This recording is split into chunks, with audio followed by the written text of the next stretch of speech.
Ronnie Hickman in Dolphin territory at the 42. That's the third pick by Tua Tagovailoa. If you are negatively affecting the football team, I don't have a choice but to assess a different player. Tua this year has been a disaster. And Mike McDaniel, if he's still the head coach for next week, should not play Tua. Tua should not play one more snap ever again for the Miami Dolphins. We are Unsportsmanlike here on ESPN Radio. ESPN2, we are presented by Progressive Insurance. You can be a part of Unsportsmanlike Nation on the Dr. Pepper call-in line. 888-SAY-ESPN. That's 888-729-3776. ESPN Nation presented by Dr. Pepper. It's not college football season without the delicious taste of an ice-cold Dr. Pepper. College football, it's a pepper thing. What a wild few days here on ESPN Radio. All of the postseason action in Major League Baseball. Last night, the Toronto Blue Jays, thanks to a 3-run homer by George Springer, 23 postseason home runs in his career, sends Toronto to the World Series by beating the Seattle Mariners. You heard that right here on ESPN Radio. Tonight, you'll hear the opening of the NBA season with the Thunder and the Rockets. Plus, on ESPN TV last night, you got the doubleheader of NFL action with Detroit beating Tampa in an ugly game, 24-9. Detroit high up in the power rankings for CC, number 3 overall. If you missed that, go back on the podcast and listen after 6:30 a.m. Eastern time. And Seattle, number 4 in the power rankings for CC, beat Houston 27-19. But you just heard there, guys. You don't like the games. You don't like when defenses step up and make plays.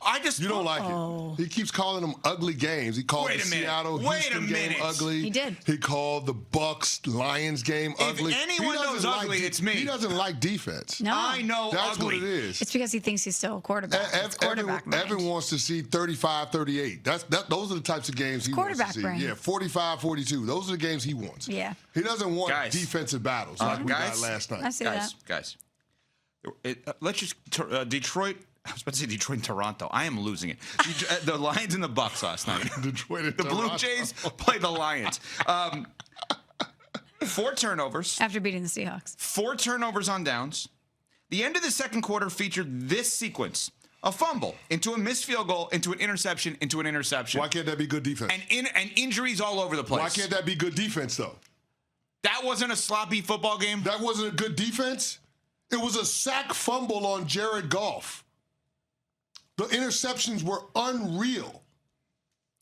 I always thought 99 was a kicker's number. I guess we have to worry about the defensive players here today. Wow. Well, I mean, I don't know. So they gave your number to a kicker. Arthur Millette literally took the ball away from Cade Otton. That was an unreal play. They thought it was a catch. They reviewed it. Ends up being a pick. That was crazy. Ugly football, though. It's ugly football, though, according to Evan Cohen. I said sloppy. Was that not sloppy? Ugly football. Vegas East. No, you said ugly, too. Okay. You said ugly. You used the word ugly. Great defensive game or sloppy game. Vegas East around the room very quickly. Nuno Miguel Barrera Teixeira, let's start with you. Sloppy or great defense last night? That was great defense. That play that Canty just described was great. Pat Costello. Sloppy. Cam Pratt. Great defense. Ooh. Michelle Smallman. Great defense. Great defense has it. The eyes have it. Rob, Jovante, you don't have mics, but please weigh in on this. No. Sloppy, yes. Great defense, no. Surprising moves, yes. The Miami Dolphins, as we just heard, coming back here. Smalls, you and I came on the air together yesterday. All 3 of us were, but you and I specifically had this grandiose take. Like, we got this great idea. Keep Mike McDaniel, but bench Tua. Give this coach a couple of games planned. Not unplanned by way of injury, planned to put in either Quinn Ewers, their rookie quarterback out of Texas / Ohio State, or Zach Wilson, the former number 2 pick in the draft, who obviously did not perform well with the Jets / Broncos, but give them the opportunity. Let Mike McDaniel plan around them. Well, Mike McDaniel is still there, and Tua is still the starting quarterback. But wait, there's more, because Tua is still going to be the starter. Right, Mike McDaniel? Will Tua be the starter? Yeah, he's going to take the snaps this week, and he's going to be our starter this week. And my expectation is that we don't throw 10 picks. So I have 2 left. I have somebody that threw 8 interceptions in a game. Man. I could play for Mike McDaniel. I got 2 left before I get taken out here. Yeah. Smalls, how does that make you feel? As the Ocho. I'm better than Tua. You still got a shot, Ev. That's what I'm saying. We were wrong. We were. But were we? Does that sound like a man who's excited to play Tua this week? No, but to be fair, has he sounded excited about anything this season? anytime Mike McDaniel gets to the podium, it feels like a labor. And I don't blame him, because what are you going to say? How do you explain this away? You can't. He's just answering questions with no real response, because he can't really let us in to how miserable it is inside that locker room. But we came on here yesterday, Ev, and we said Tua is under fire because of the stuff that he said at the podium. There's obviously fractures within that locker room. He's trying to lead in a very vocal and public way that's not bearing fruit for him.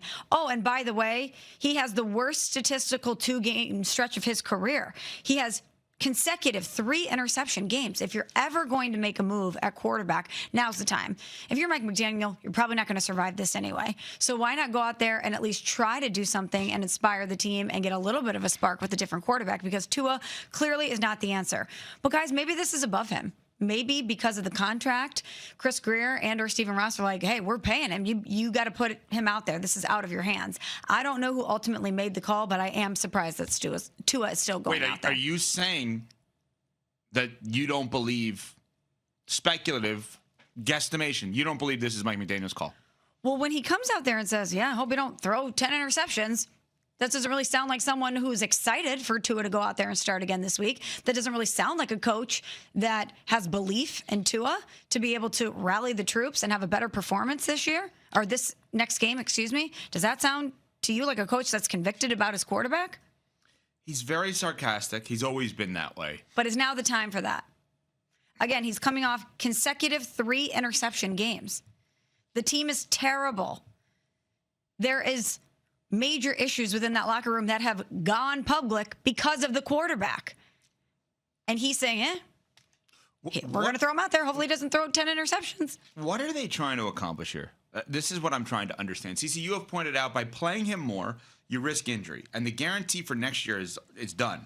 It's the year after, at 2027. Yeah. Not that you should be thinking about that today, but when you have a quarterback that likely you do not want, having him on the books when you theoretically have a quarterback you do want 2 years from now is not ideal. What are they trying to do here? Because this is just running it back exactly as is. Yeah, when the owner guarantees a player $100 million, the owner wants to get the return on the investment, and the general manager wants to save his damn job. And the only way he does that is if the quarterback that he gave that contract to can go out there and somehow validate the paycheck. And I just don't know that Tua is the type of player that's capable of doing this with the roster as constituted. So I'm with Smalls on this one. My read on the Tua situation was the exact same. When Mike McDaniel came out there and said, yeah, hopefully he doesn't throw 10 picks, off of the week where Mike McDaniel made Tua walk back the comments or the criticisms that he had for teammates casting aspersions about guys not showing up to meetings, it's starting to feel like there is a fracture in that relationship that's irreparable. And what ends up happening is the product on the field ends up looking as bad as we saw on Sunday against the Cleveland Browns, where the offense had 220 total yards and they lost a turnover battle 4-0. This is bad. And if Tua is remaining the starting quarterback because of anybody else other than the head coach, then this situation can only get worse. And here's what I'll say about Mike McDaniel, because coming into this season, he was on the hottest of seats. I'm not sitting here today saying that I don't believe Mike McDaniel can coach. I actually think Mike McDaniel is a good coach. Mm-hmm. I would like to see what Mike McDaniel is without Tua. Now, the fascinating thing about this entire situation is that the organization is tied to Tua from a salary standpoint next year. They're also tied to Mike McDaniel. Remember, when they gave Tua the extension, they extended the head coach too. I'm curious to see which side Stephen Ross ends up leaning toward, because I'm not sure that Tua. Now, let me say this. I know Tua is not a $50 million a year quarterback. I'm not sure that Mike McDaniel, with the right quarterback, with the right circumstances, can't justify what you're paying him contractually. Is there a chance that they're all back because of the contract? Where it's just like, hey, what else are we going to do? No, they can't bring all these people back. No, this is bad. This It's is bad. terrible. I would not recommend it. I'm just wondering, based on what you said. Listen, Smalls, I think they're going to get rid of everybody because it stinks so bad. Mm-hmm. I'm just sitting here wondering what Mike McDaniel as a coach would be without Tua. Yeah. I've seen Tua with other coaches, and it wasn't good. I'm wondering now what the head coach is without the quarterback, especially one that's turning the ball over like it's going out of style, that's making $50 million a year. Tua leads the league in multi-interception games since the beginning of 2022. Yeah. So I want to see what the head coach is without a quarterback like that. One more thing about this Mike McDaniel commentary yesterday when he said Tua is going to remain the starter. Another thing that I read into, and maybe it's short-sighted and I shouldn't, this is a quarterback who very publicly talked about how he responds best to being loved up, how he does not respond to criticism. And that's part of the reason why Mike McDaniel was paired with him. So for the head coach, knowing that and having taken that route with him and not gotten the results he wanted, to go up there and say, yeah, I hope he doesn't throw 10 interceptions, that told me something about where his head is at with his quarterback, because he's not loving him up. And if you really were going to stick with him and you were convicted, isn't that the time to get to the podium and say, he's better than what we're seeing, I still believe in him? And he didn't do that. I think everybody in life has had that person or people that, like, you stand by, you ride or die with, and then you feel burnt by them. It's like, wait a minute, I defended you against everything. Yeah. I said to the boss that you were amazing at this job, and I'll be the one that looks out for you. And then you're showing up late every day. You're interviewing with another company when I don't even know about it. You quit without giving a heads up. Like, everyone has had that. That's what Mike McDaniel, I would guess, is feeling about Tua. Like, I'm the one that actually stood by you.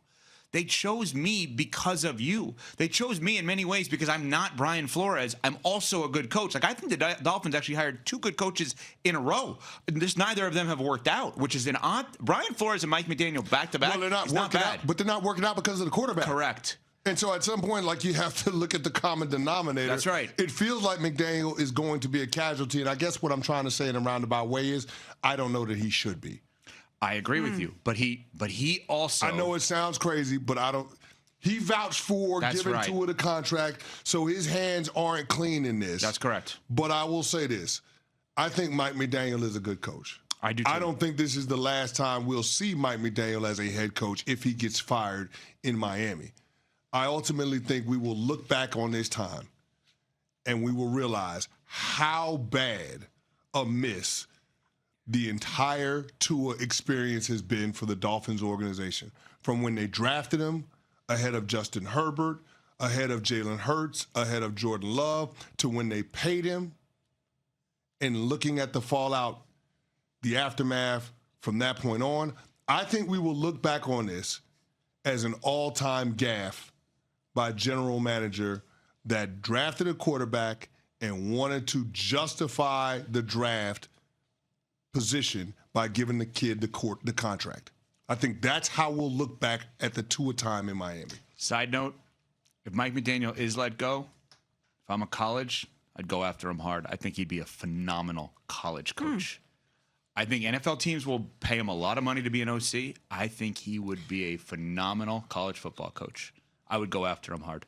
Coming up, Michelle Madness next on Sportsmanlike, presented by Progressive Insurance. Bracket Madness, which is why you're hearing Future. We did the worst loss of the NFL season bracket style. Yeah. And we had so much fun that we're bringing the bracket back, but with a new subject matter. This is the best off-season acquisition non-draft. Okay. We're seeing a lot of players that were acquired in the off-season be very consequential in success, and we're going to go through them one by one on this bracket and determine what the best off-season acquisition was. Are we ready? Yes. All right, first one.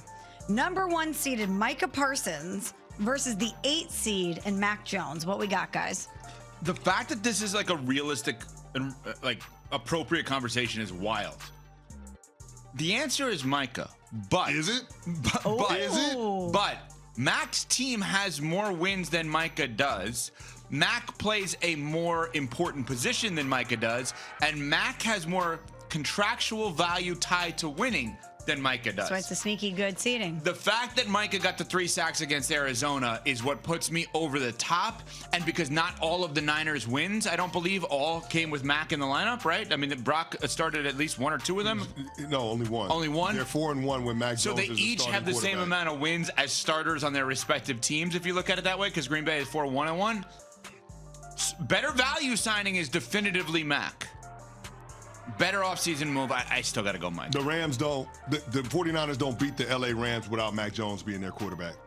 To me, that's the tipping point. I actually give the edge to Mac Jones. Oh, my God. Wow. I give the edge to Mac Jones. Dude, right now, we're not talking about on. what it's going to be for the rest of the season. We're talking about right now through this point in the season, correct? Yes. Yes. Do the Packers beat the Cardinals without Micah Parsons? No, but I think that's more of an indictment on the Green Bay Packers than it is a nod to Michael Parsons. I just think he really showcased his value The LA there. Rams are a worthy opponent, and Mac Jones won that game for them. Mac Jones was awesome in that Rams game. Selection committee shouldn't normally then be the referee of the game. Yeah, so Vegas East can be All the right, tiebreaker. so Micah or Mac? We're going Mac. Whoa! Yes! A Cinderella upset. The committee! Wow. One team getting a number 1 seed getting upset. What does that remind me of? Anyway, next one. I don't know what you're referencing No, there. he's talking about Virginia. That's what he's doing. Oh, I mean, 16-1. I don't They went on understand and won that. an ad after We won that. the national championship. And I love the about coach, so yes, but okay, Yeah, we go love ahead. Tony Bennett. So the number 8 seed, Mac Jones, with a huge Cinderella upset over number 1 seeded Micah Parsons. Let's keep it pushing, guys. Number 4 seed, Sam Darnold, obviously doing great things with Seattle. CC has him in his power rankings this week, versus number 5, George Pickens, obviously changing the Cowboys offense in a lot of ways. That's a great matchup. I do wonder, what would Seattle's record be if the Seattle version of Geno Smith was still their quarterback? That guy doesn't exist in Vegas. George Pickens has been phenomenal on and off the field, to my knowledge, so far in Dallas. Yep.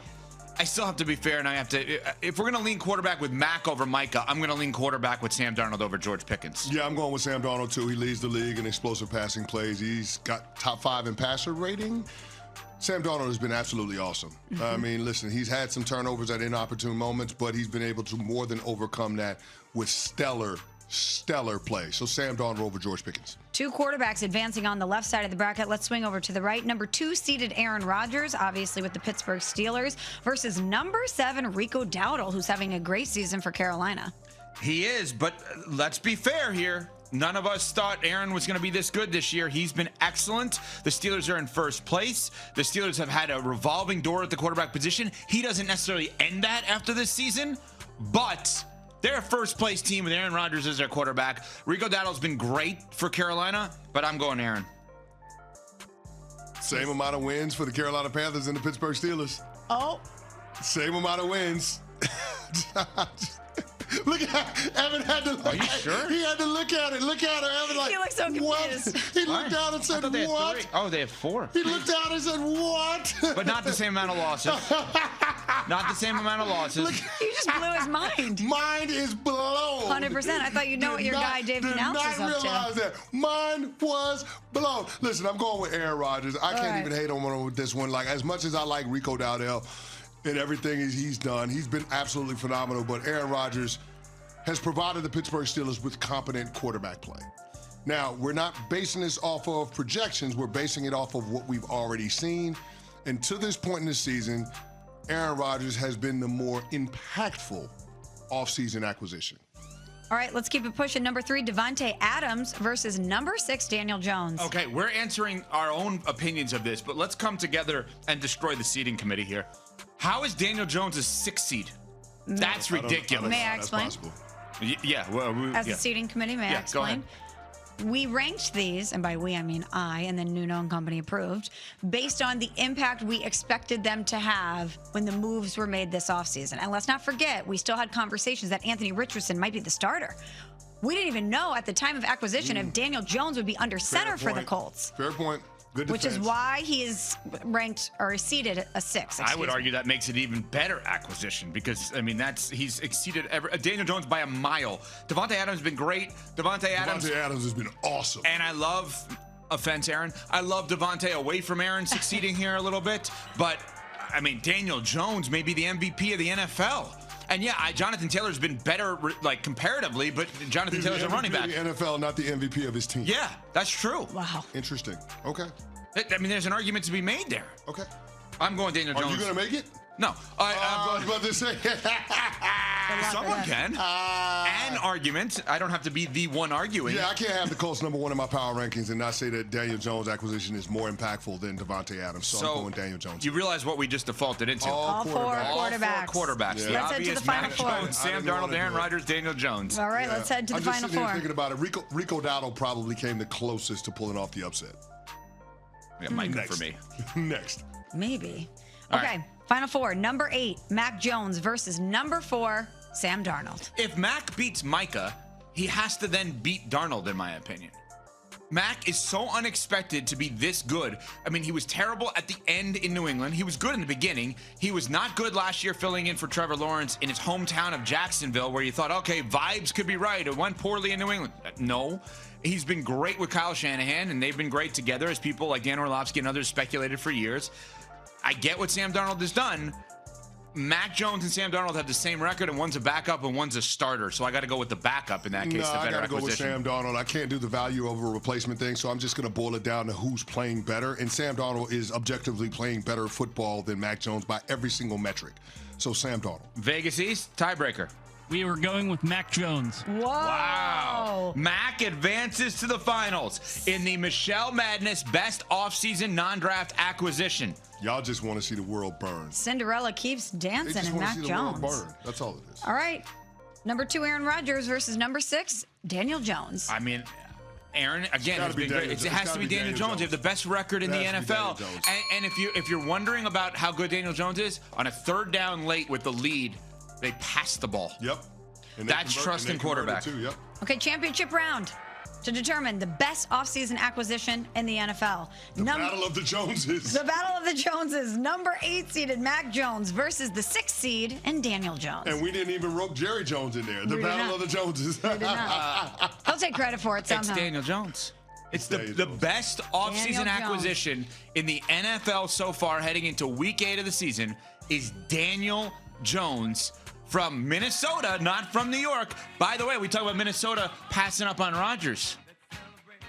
Maybe we should actually revisit Minnesota should have kept Daniel Jones and upped the ante a little bit. How much different would we feel about the Vikings if they had Daniel Jones versus Carson Wentz or J.J. McCarthy?